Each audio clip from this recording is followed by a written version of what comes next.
How's it going, everybody? Welcome in to another episode of the Mavs Step Back Podcast. I'm your host, Dalton Trigg. I'm joined, as always, by my co-host, Drew Johnson. And you can find both of us on X, at Dalton_Trigg and at Coach Drew33. The Mavs, after a disappointing loss to the Houston Rockets, they bounced back in a big way in the second game of this 5-game homestand against the Orlando Magic. In the last pod, we talked about how the Mavs were catching a break because the Magic star, Paolo Banchero, he had an oblique tear. He's going to be out for like a month and a half. And this was their first game without him.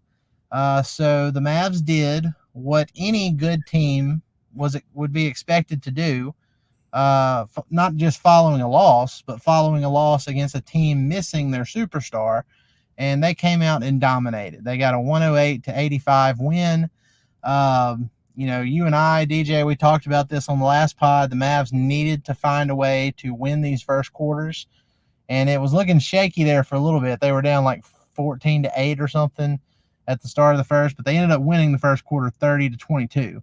And then they just blew the doors off of the Magic in the second quarter and never looked back. So great stuff overall for the Mavs. I mean, I wouldn't say it is a good win. I mean, it's not a high quality win, just given the any win's a good win, Dalton. Yeah. Any win is a good win.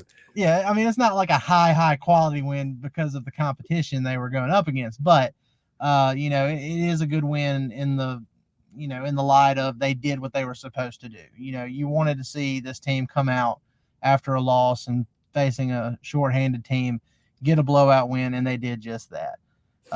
So here, look, we started the last pod with Luka. We gave him a hard time for good reason, because he needed to get his shit together. And I know people want to coddle Luka because he's the franchise guy and he's their favorite player and everything. And I get that. I love Luka. The podcast is named after Luka, Mavs Step Back.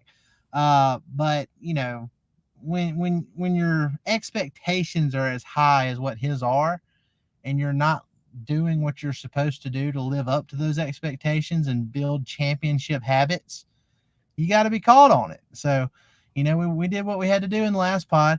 And look, he did great. Apparently, Jason Kidd did the same thing behind closed doors, and maybe some of his teammates too, because he looked like old Luka tonight. 32 points in 32 minutes. A very efficient 11 of 22 from the field. By far his most efficient game of the season so far. Hit 5 of 13 threes, 5 of 7 free throws, had 9 rebounds, and 7 assists. And he was a plus 21 in those 32 minutes. So Luka, he came to play tonight, and he was hitting his threes early. It looked good to see him come out and have a complete game from start to finish.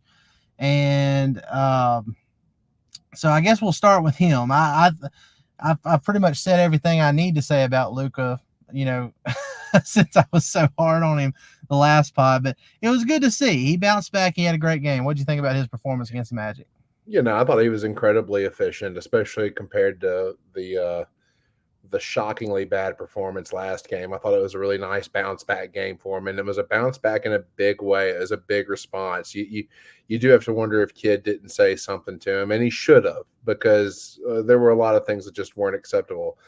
He was getting pretty much anything he wanted out there. The Magic they couldn't handle him, no matter what matchup they threw at him. If they had Banchero tonight, Banchero probably would have been a bit better matchup for him. But without Banchero, they had nobody that could match up with him, and they really didn't have anyone in the back that could contest him whenever he was attacking the lane either. I mean, literally, whenever Luka wanted a layup, Luka got a layup. So, yeah. I mean, he could have very easily gone for 50 tonight just based off of layups alone, I think. Only concern was the technical foul that he received early in the first half. I think it was in the first half. Was it in the first half? I think it was it was the third quarter, I believe, because they were up. I remember this vividly because they were up like 27 or 29 points at the time that he got it. And Franz Wagner stripped him, and it ended up in a Magic fast break layup or something. And I remember it because he was arguing about it. The Mavs were up by so many points, and he still got the technical. And I was listening to the Orlando Magic broadcast, which is fantastic, by the way. Those guys are a very enjoyable listen. But they were saying, man, even up like 27 or 29, whatever it was, Luka's still complaining about. The thing was, he was still complaining even like 2 possessions afterwards. Like we had been long past this. Yeah. I mean, it was mad. Like the Mavs had just scored. PJ Washington had just scored on a layup, like a sort of a fast break attempt. And then they call a technical foul on Luka. I'm like, for what? And they go all the way back to that play that you just mentioned. And I was like, what the hell? Honestly, man, like, so this is his third technical. And how many games have we played so far this year? 5, 4, 5? Is it 5? 6 now. 6? Okay, we're getting a technical in 50% of our games. Yeah. We need to calm down, dude. We need to calm down. And again, I think that's just emotional immaturity. But as far as game is concerned, he was outstanding tonight, just as far as performances were concerned. But I would like to see him keep his mouth shut. Yeah. He's definitely got to pace himself because we all know what happens. You know, you get 13 of them and you end up getting suspended later in the season. So we don't want that to become an issue. Yeah, we're almost 25% there. We got to slow down, buddy. Yeah. So Luka was great. We're going to go to, let me see here, the big man situation, because, you know, we talked about it last game. Daniel Gafford and Dereck Lively should have dominated against the Rockets. They did not. It was a struggle for them. Dwight Powell got some run at one point, meaningful run. He did play tonight against the Magic too, but that was because it was cleanup time. He got meaningful minutes against the Rockets, which, you know, tells you how things went for him. But they had I mean, look, Gafford and Lively, they stepped up big tonight too, because especially Gafford offensively. In 20 minutes, that's all he played. In 20 minutes as a starter, he had 18 points, 8 rebounds, and a steal. And he shot 9 of 13 overall. He had very good touch around the rim tonight. It wasn't all dunks for Gafford. He had like the little short hook. He had a floater or 2 in there, I believe, too, if I remember that correctly. So, you know, great touch around the basket for Gafford. He dominated. And then off the bench, also playing 20 minutes, Lively had 11 points, 11 rebounds, and 1 assist, shot 5 of 7 overall. And guess what, DJ? We are so back with Dereck Lively because he was a team high plus 25 in those 20 minutes off the bench. Back to that. Yeah. You know, that was a theme throughout the entire postseason. Well, we need it to be a theme throughout the entire season. If that happens, then we're going to have some really interesting conversations later on. But, you know, I think this was his third double-double of the year so far. That sounds correct. Yes. It was his third. I mean, that's pretty impressive. He's getting double-doubles in 50%. No, second. It was his second double-double. I just looked that up real quick. But still, it was a game high and a season high tying 11 rebounds for Lively tonight. Well, you know, and for him, it's kind of like with Gafford. It wasn't just dunks. I mean, he showed a lot of finesse out there, especially with that nice little baby hook. He showed a lot of, I mean, in Dereck Lively fashion, he showed a lot of tenacity. There was one point where he went up for a dunk from what looked like the free throw line on somebody, missed the dunk. It bounced out to Klay Thompson, and Klay Thompson took a dribble, shot fake, threw it to him right under the rim, and he got another easy dunk out of it. But, I mean, the guy is just all over the place. But his real value isn't in the points that he scores or even the defense that he plays. But his most valuable facet of his game is the ability to keep possessions alive. And he did that so many times tonight. He does such a great job of keeping possessions alive. I mean, he's literally an offensive rebounding machine. Even if he himself doesn't get the rebound, he's tipping it out for somebody. So Dereck Lively is a very important piece to this, and he showed exactly why tonight. Well, I mean, look, when both big men are playing like this for the Mavs, it leads to wins. I mean, the proof is in the pudding. You know, when Daniel Gafford scores at least 15 points, the Mavs are 7-2. And I just saw this from Mavs PR. The Mavs are 17-3 all time when Gafford scores in double figures. So Feed the big guy. yeah, feed the big guy. And look, with Lively, they said the Mavs improved to 2-0 this season and 8-2 all time when Lively records a double-double. So, there you go. Feed the big men, play with high energy, rebound the ball, and, it's going to lead to a bunch of wins for the Mavs. That's what got them to the NBA Finals. Those two dominated. So, no, I'm glad you made that point. That is exactly what got us to the NBA Finals. Like, I know that Luka and Kyrie, they get a lot of the shine, but it was on the backs of Dereck Lively and Daniel Gafford that really got it done. And the more successful those two are, the better our chances are of returning to the finals. Yeah, absolutely. And look, the Mavs defense overall, and it was anchored by those big guys, but the defense overall was pretty stifling tonight. I mean, I get it. The Magic were undermanned without Banchero, and Wendell Carter Jr. also went out of this game in the second quarter, I believe, and never came back. So look, they were shorthanded, but still, you hold an NBA team to 85 points. That's doing something right. So, yeah, it isn't like they don't have horses on the other hand. Both of them Wagner guys are good, especially Franz. Franz Wagner is legit. Yeah, and they had Kentavious Caldwell Pope, Jalen Suggs, Jonathan Isaac. I mean, Cole Anthony.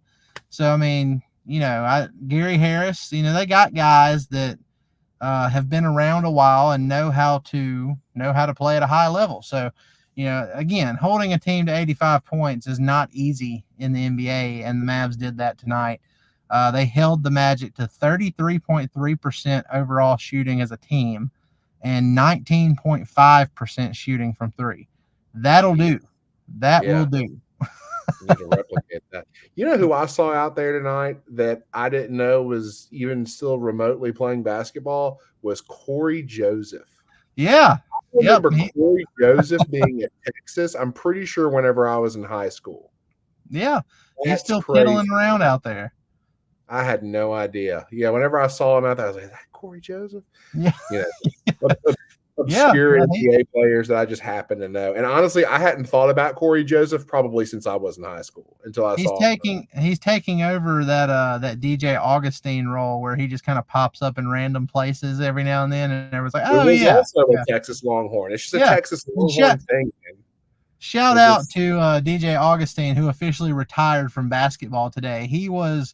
And I tweeted about this earlier today. He was a versus Mavs All-Star OG. Back in the day, like before the Mavs got to this point of contending, every time they played a team that had DJ Augustine, I was like, oh my God, I just know he's going to go for like 30 plus or something, even though he only averages like 12 a game. So, shout out to him for a very successful career that he carved out for himself. All right, guys, we have a couple more things to talk about, including Naji Marshall's playmaking in this game. And then we're going to get into Jason Kidd's bench rotation, which I think is set for now at least. And we'll get into all that on the other side of this break. We got to pay some bills. We'll see y'all. What's up, y'all? We're taking a quick break to tell you about Prize Picks. Prize Picks is America's #1 daily fantasy sports app with over 5 million active members. Prize Picks is the easiest and most exciting way to play daily fantasy sports. Unlike other apps, on Prize Picks, it's just you against the numbers. All you do is pick more or less on 2 to 6 player stat projections and watch the winnings roll in. You can now win up to 100 times your money on Prize Picks with as little as 4 correct picks. Want to play Prize Picks alongside Drewski, Joe Budden, and MMA champ Sugar Sean O'Malley? You can now find community plays under the promos tab of the app to view entries from some of the biggest names in the Prize Picks community each week. Download the Prize Picks app today and use code STEPBACK to get $50 instantly when you play $5. That's code STEPBACK on Prize Picks to get $50 instantly when you play $5. You don't even need to win to receive the $50 bonus. It's guaranteed. Prize Picks. Run your game. All right, DJ. So Naji Marshall, he's had a slow start to this season based on where we thought he should have been. But I get it. I mean, you're in a new place. You spent the first 3 years of your career in New Orleans, and or 3 or 4 years. I think it was 3 years. So now you're in a new place. You're playing with new teammates. You got to get acclimated. So we figured it'd take a little bit. But Naji Marshall looked great tonight. Offensively, he only had 4 points, but he had 5 assists. And I'm gonna do a screen share here and show y'all one of these plays in the second quarter where he got it on the break and he went down and threw a lob up to Dereck Lively, I believe it was. But I mean, Naji has shown not just on the defensive end where we knew he would thrive, but he showed off that playmaking tonight, and I was very impressed by it. So, I mean, what were your initial takeaways watching him dish it tonight? Look, scoring, I don't want to say scoring is overrated, but I do think it's an overrated measurement or an overrated metric to really gauge how effective someone is. I thought Naji was incredibly effective out there on both ends of the floor. He makes people around him better. I mean, hell, you could potentially put him at the 1 for a few matchups. There's a number. He's very versatile, both offensively and defensively. I thought he did some things tonight on the defensive end of the ball that were pretty interesting. There were a few instances where he would just create fast break opportunities by himself. And that was to Gafford, by the way. I thought it was to Lively, but he threw like a half-court pass. Look right here. I mean, he's very the word I'm looking for is disruptive. He's incredibly disruptive as far as guarding the pick and roll is concerned, and he's really good at just anticipating on the defensive end. So yeah. I mean, look, like that pass to Mo Wagner, he stole the pass. Yep. Immediately turns around to initiate the fast break, and then as soon as he takes a step past half court, he's lobbing it up to Gafford, who throws down the massive dunk. I mean, that was an incredible energy play, and the Mavs were up 27 at the time it happened, and then they were up 29 afterwards. It put them up 60-31. So you have a guy playing like that while up that many points. That is winning basketball for you. That is that's something that can. The Mavs can hang their hats on going forward, at least with Marshall. If every other player can play with that effort level, no matter what the score is, the Mavs are going to be just fine. I mean, you're not going to have to worry about any blown leads or anything like that if you're playing with that kind of effort while up nearly 30 points.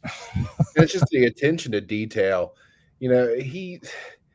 He does, I know I keep repeating myself, but he does such a good job of anticipating what the offense is going to do before they do it, especially in pick and roll situations. And once the guy's shot finally starts falling, you're going to have some conversations as to whether or not we ought to be playing small ball, have PJ as a small ball 5, and maybe have Naji at the 4, just depending on, who we're playing against. Because I really think, if he can just get his 3-point shot to fall maybe once or twice a game, I think you have that conversation. Because he does so many other different things well, and he impacts the game on so many different ways. I think he's an outstanding acquisition. I've been saying that from the start. I think that he's going to be an outstanding acquisition. Yeah, and I mean, I've said it too. I could see him being a starter at some point. Now, look, if the Mavs keep winning at this rate, they're 4-2 right now. They should at least be 5-1. There is a case you could make for 6-0, but you can't always look back, and hindsight is 20/20. But I really believe they should have won those games against Phoenix and Houston. But if Luka had been on his game in those 2 games, it probably would have happened. But if they continue to be inconsistent throughout this first half of the season, I think there's a case you could make to insert him in as a starter. And look, I don't think PJ is a small ball five. I don't think that's something that's going to be a starting lineup, but I think it could be your closing lineup.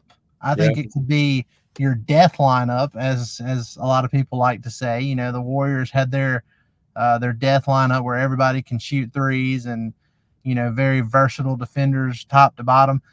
I could see the Mavs having something like that with Naji Marshall and PJ Washington in there at the same time. So we'll see how that develops throughout the rest of the season. One other topic I wanted to talk about, DJ, was the end of the bench rotation, because after having a good showing in the first game of the season, Jaden Hardy, he's kind of fallen off. I mean, the consistency hasn't been there. And I said it. I said, if he's going to stay in kids rotation, he is going to have to be consistent, because, you have to prove yourself. You have to be a guy that can be relied on. And if kid doesn't trust you to have that consistency, you're not going to be in the lineup. And so far, he's fallen out of it. So as of right now, it appears that kid is going 4 deep off the bench until it gets to cleanup time. And the 4 off the bench are going to be Dereck Lively, Naji Marshall, and then you're going to have, 16 to 17 minutes split, not split, but each from Spencer Dinwiddie and Quentin Grimes. Mm-hmm. So that's going to be, at least for the foreseeable future, unless something happens, that seems to be kids' bench rotation. Naji Marshall, Dereck Lively, Spencer Dinwiddie, Quentin Grimes. What do you think about that, being the Mavs bench basically going forward? And do you see any situation where Hardy can work his way back in there? Well, I don't want to, sit here and say, "Oh, I saw this coming," but I did see this coming. You kind of saw it. As soon as they signed Spencer Dinwiddie in the offseason, in my mind, this was going to be the rotation. Typically you see about a 9-man rotation. Sometimes you'll see 10, depending on what you got, but generally speaking, you're seeing around 8 to 9 people, and that'll generally shrink in the postseason. Yeah. But Jaden Hardy. The issue with Jaden Hardy is whenever he's not hitting shots, it's incredibly hard for him to impact the game. That is one thing I've really seen. And another thing that I've noticed about him is when he's not hitting shots, he tries to force other things about his game. For instance, he tries to force himself to be a playmaker, and he's just not that guy yet. I hate it, but he's just not that guy yet. Grimes is ahead of him right now, just in terms of what all he can do on the court to help his team. Same thing with Dinwiddie. I mean, Dinwiddie can pop off for 20 any given night, and he can run an offense, sort of, and he can defend. So, you've got all these guys that have all these different tools, and you look at Hardy and you see that when he's not hitting shots, he doesn't bring that much to the table, unfortunately. Yeah, I mean we talked about it. The ball handling isn't there. The playmaking, although he showed flashes of it during that first game against the San Antonio Spurs, hasn't been consistent. And unless he's just getting wide open corner threes, like you said, how is he going to impact the game? That's really the only thing he can do to impact it right now. And I don't know. We talked about this earlier tonight while the game was still going on. I kind of get the feeling that Hardy is going to be trade bait, to improve around the margins this year, because we know how Nico Harrison is. He's very aggressive. Like even though the team seems like it's set right now, he will find, if there's any kind of weakness, he will see what he can do to try and improve upon that weakness. So it kind of makes me wonder if they went ahead and gave Hardy that extension, a 3-year contract extension, very team friendly. 3 years, $18 million in today's NBA economy is nothing. Cheap. Yeah, cheap. And for Hardy, who's 21 years old still, that somebody will see him and say, "Hey, yeah, we'll take him on that 3-year, $18 million extension and see what we've got there. So, that's kind of what I'm looking at now. He may not be a fit going forward for this Mavs team, because he could go somewhere and get 25 plus minutes a night, and it might help his development going forward. But the Mavs just can't give him that opportunity as a title contender. Like, you know what I mean? Like he can't be given the opportunity to have the minutes he needs to fully develop into what he needs to develop into, because the Mavs can't afford to go through those growing pains. So Right. it might be a situation where it works out both ways. Maybe the Mavs can try to find a way at the trade deadline to turn Maxi Kleba and Jaden Hardy into bringing Dorian Finney-Smith back, for example. We're gonna get some comments on this video. What's that? We're gonna get some comments on this video. Yeah, why not? Send a guy, and I don't even know. I think the money matches on that, but that would be pretty cool and it doesn't have to be exactly Dorian Finney-Smith, but you know what I'm saying, like a veteran piece who you can plug in off the bench seamlessly, and then you don't have a young guy who's just kind of wasting his time, not getting hardly any playing time, because Hardy would get a lot of playing time in Brooklyn, in my opinion, off the bench. So, do you think that Brooklyn would be willing to make that trade, though? I don't know. I don't think. Probably not. Yeah, you're probably right. We're not going to do it without draft capital. It depends on how good Nico's negotiating skills are. Like, hey, Jaden Hardy, he could have been a first-round pick in this previous year's draft. It would have to be a Jedi mind trick for all you Star Wars fans out there. That's the equivalent of what we're looking at. I don't know. I would like to see what I could get for Hardy alone, just because I think that Kleba still has usefulness. I think that you could still use him. I know that he's got durability issues, but I think that if we can have him healthy in the postseason, he can help us.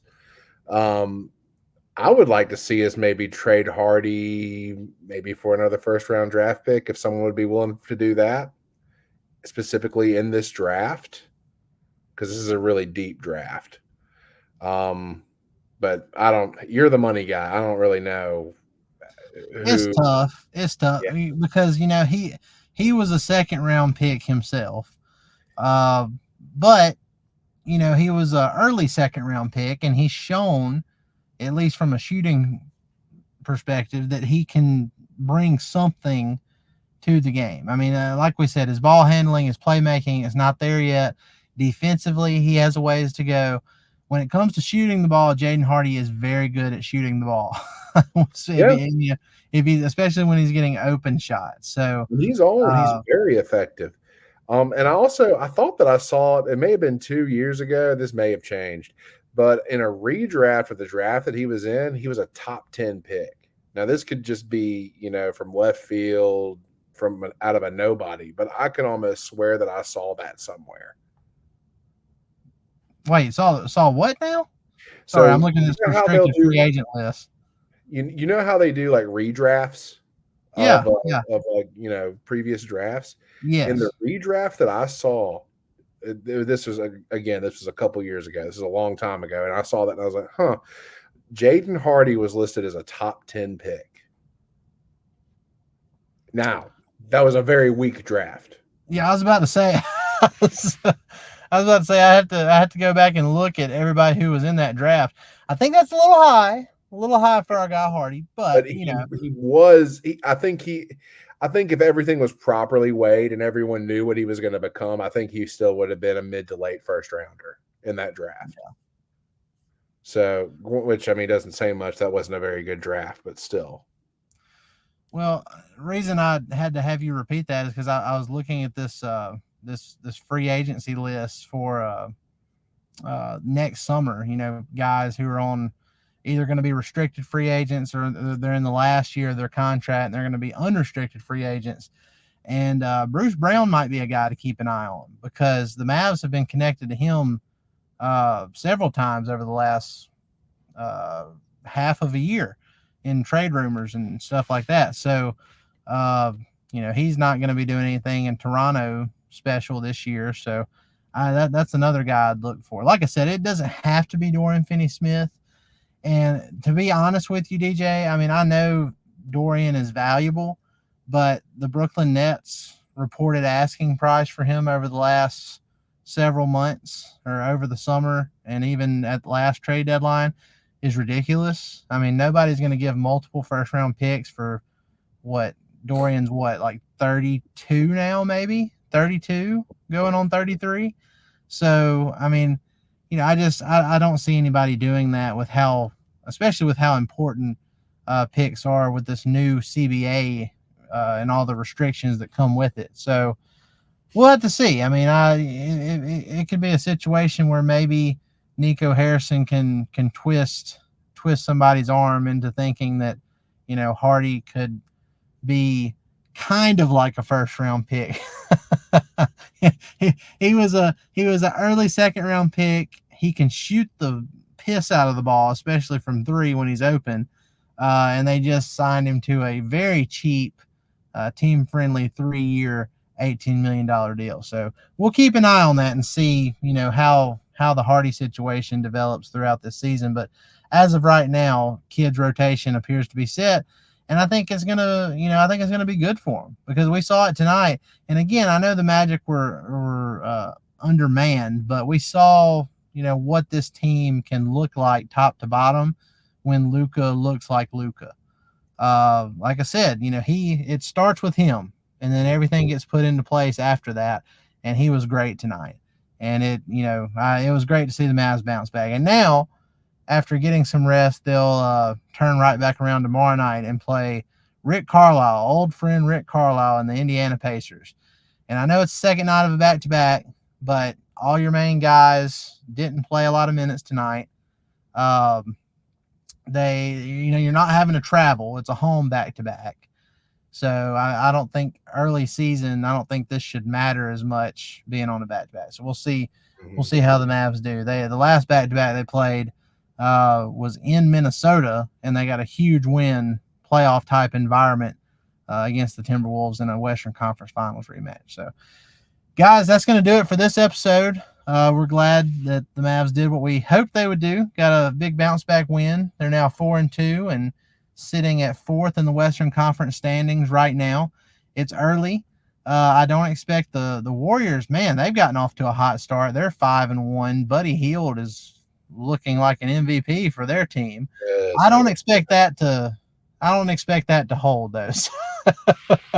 But the Mavs right now, as of right now, they're 4th in the West, and I see them continuing to climb, as we go forward here. So, guys, appreciate it. Y'all have a great rest of your night.